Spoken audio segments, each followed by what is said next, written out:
futon.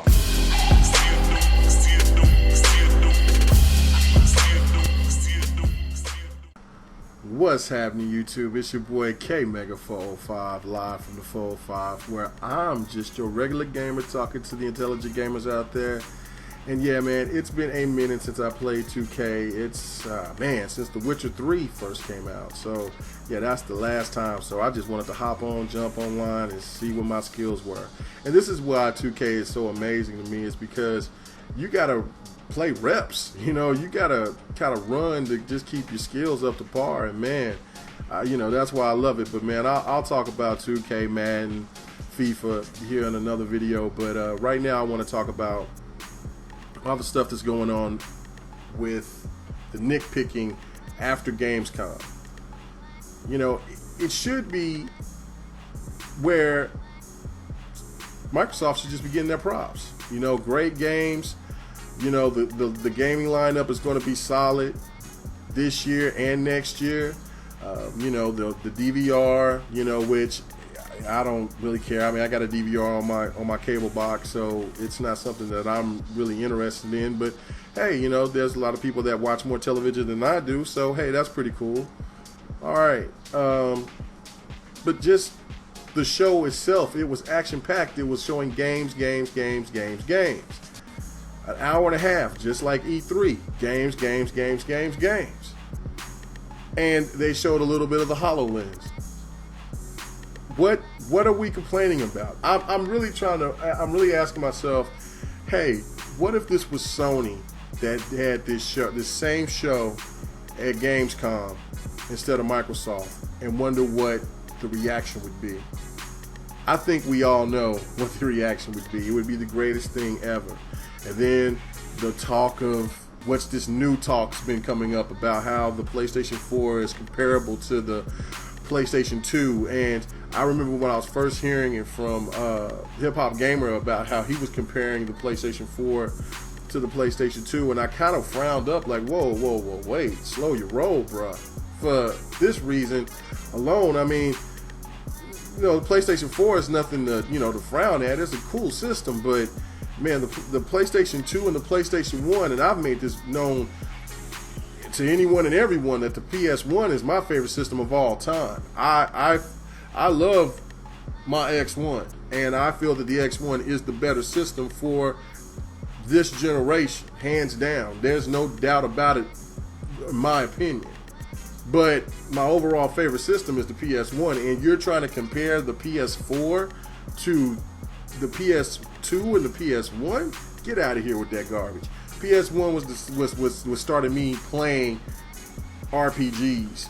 You know, actually got me really going in on fighting games, and just the list goes on. And then, you know, the PS2 itself, it's not even close. I mean, the PS4 is really not even on the same level as the PS3 at this moment. If you go back and look at the first 2 years of the PS3 and look at the games, they had 12 games at launch.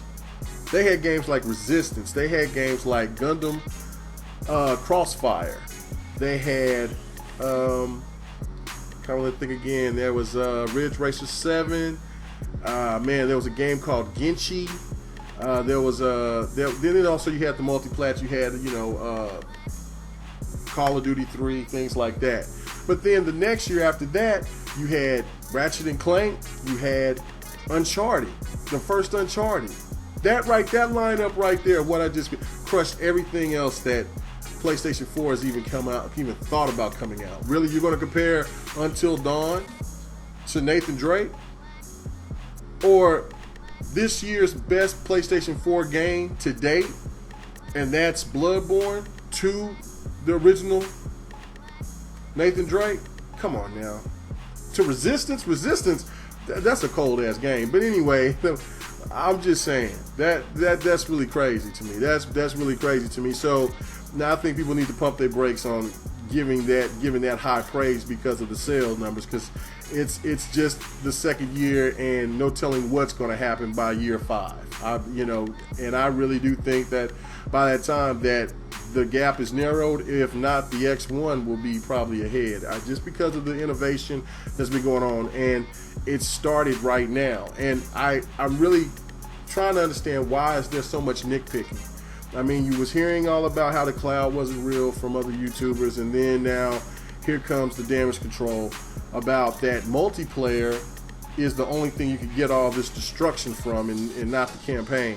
So you're telling me that when you go through a campaign, you want everything to be destructible so you can't enjoy the campaign.